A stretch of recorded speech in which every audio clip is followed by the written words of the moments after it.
Greetings. Assalamu alaikum.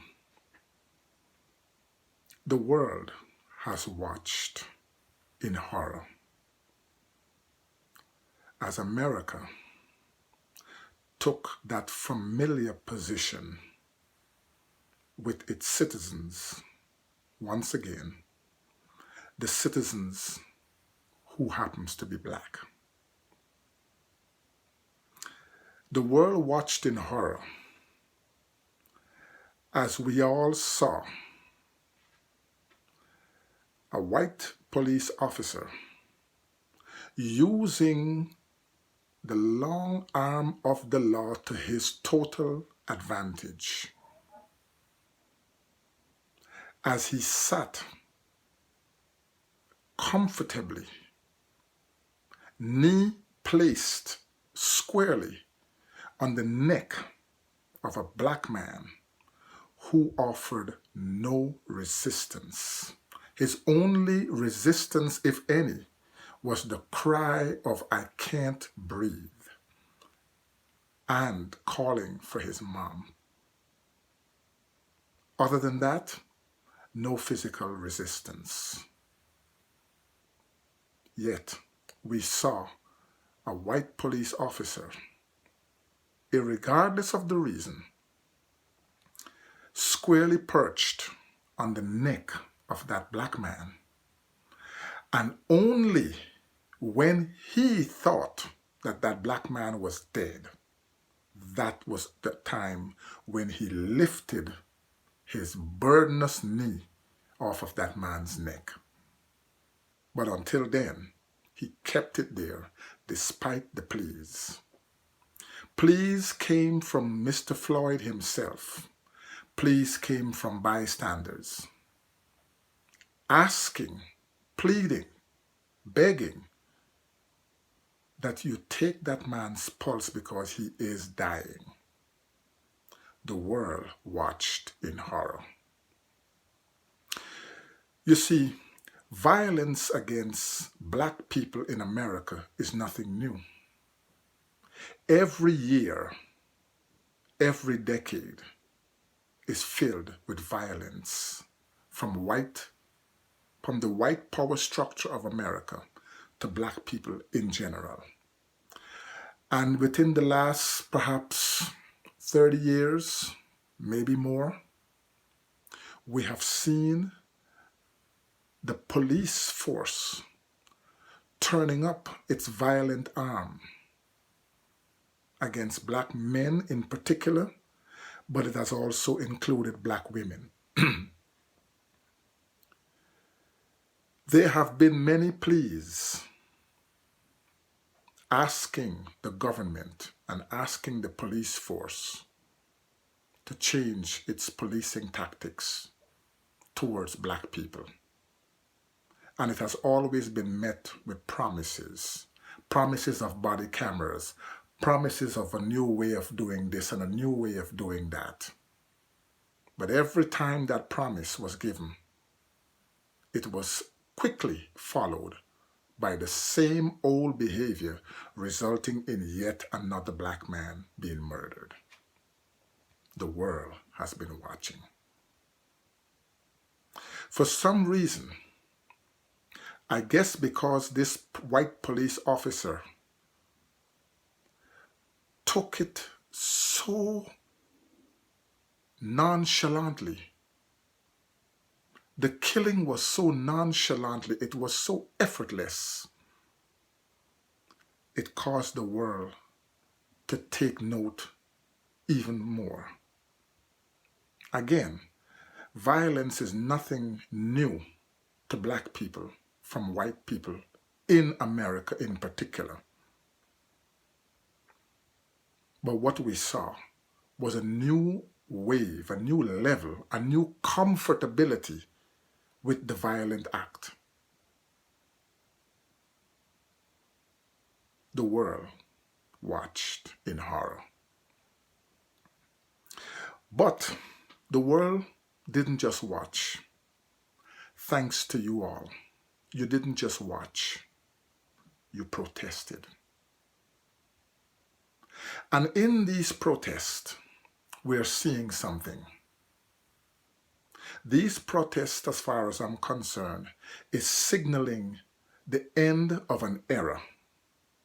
Oh yes, it will be, and it is already in effect, the end of an era.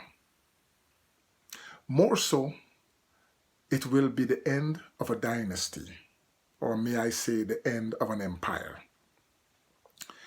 You see, brothers and sisters, every empire has had its time of reign, had its successful moments, every single empire, and then it is met with its fall.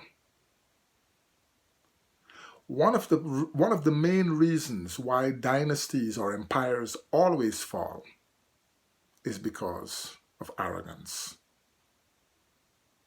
And again, we saw absolute arrogant behavior on the part of Mr. Derek Chauvin. If I'm calling his name rightly, I can care less.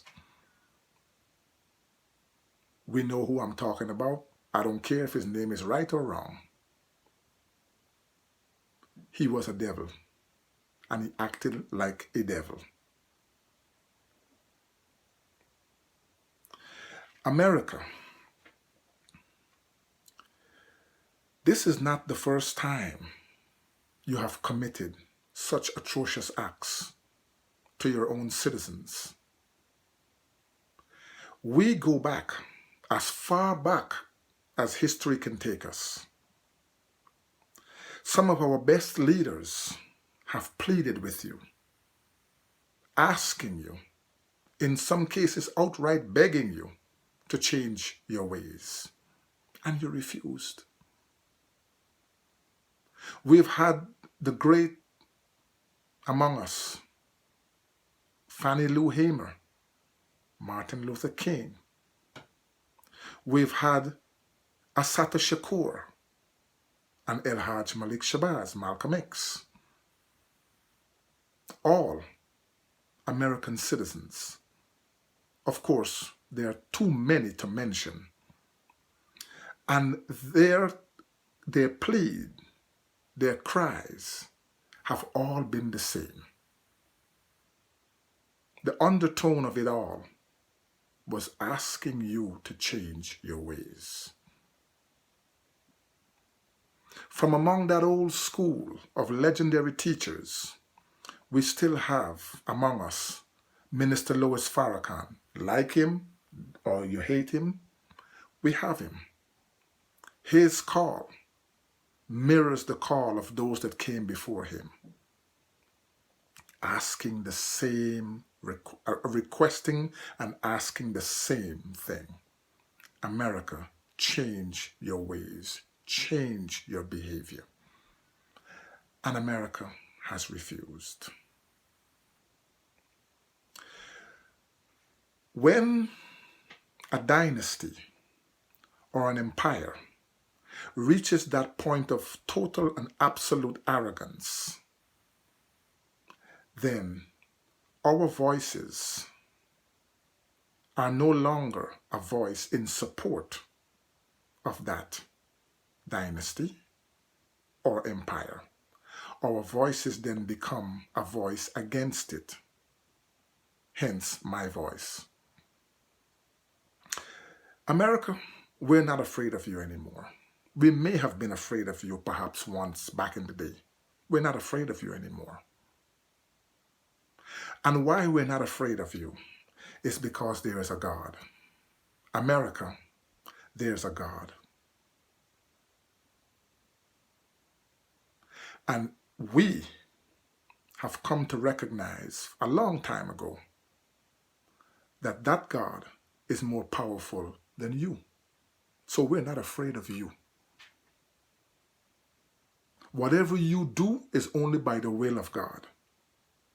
But of course, you wouldn't see it that way, because if you had that decency and that humility to recognize the fact that your power was only given to you temporarily, you would understand that you were supposed to have used it wisely. Your time has come. The world is watching, and the world has begun to change its mind about you. America, you're still powerful. There's no question about that. But your power is waning. You have mistreated every opportunity for greatness that you have had. And you are wasting it. You have wasted it, and you are wasting it. Your arrogance have gotten the best of you. And like all dynasties that came before you, you have to go. Your time is up. You remember the British Empire? They used to say about the British Empire that the sun will never set over it because it was so large. Britain had her hands in everybody's pot, from the Caribbean to South America to Africa and even across Europe and back here in North America. Britain had it all. What is Britain now? Britain basically has come down to a few people living in the so-called Buckingham Palace who call themselves the royalty. But everybody around the world who Britain once ruled has told Britain to go to hell. America, soon they'll tell you, go to hell. You are wrong. You have created a police force.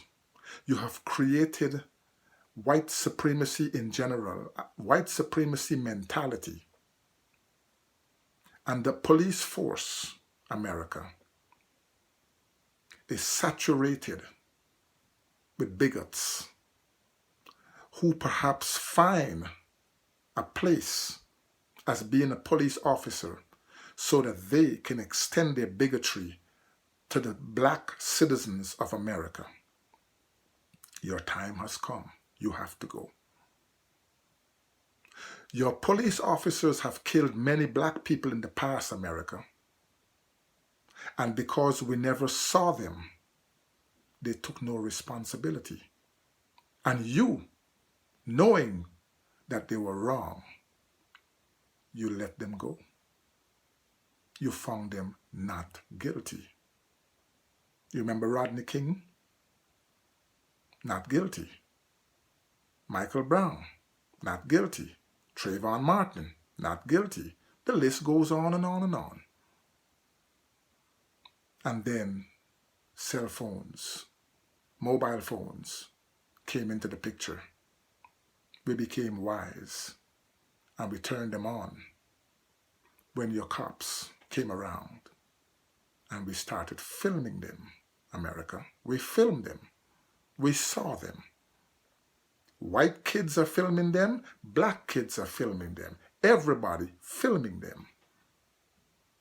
You remember that young man in South Carolina who was running from the cop and was shot multiple times in his back until he died? We saw it because it was filmed. Where's the police officer that did that? Only God knows where he is. I can't tell you where he is.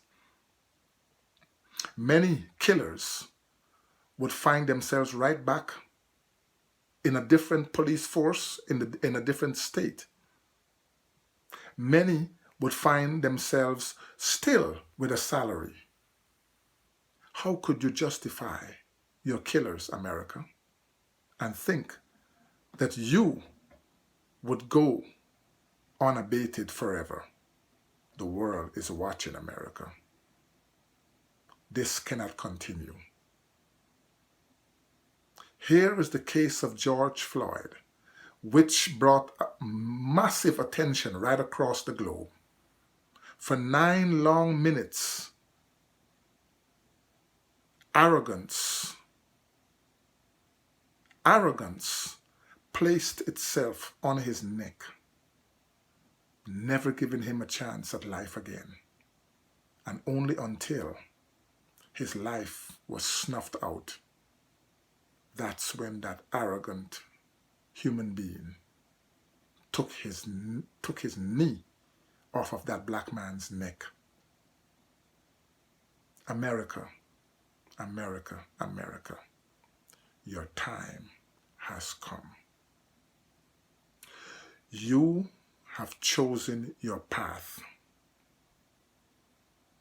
the path of no return. We cannot do anything to you because you will wipe us out as quick as the wind blows. But there is a God, and God's hands is on you, America. See, my parting words would be to my people: let your prayers be your weapon, and let God be your shield. Black people, we will get our justice because there is a God. Thank you for listening. Assalamu alaikum. Until next time.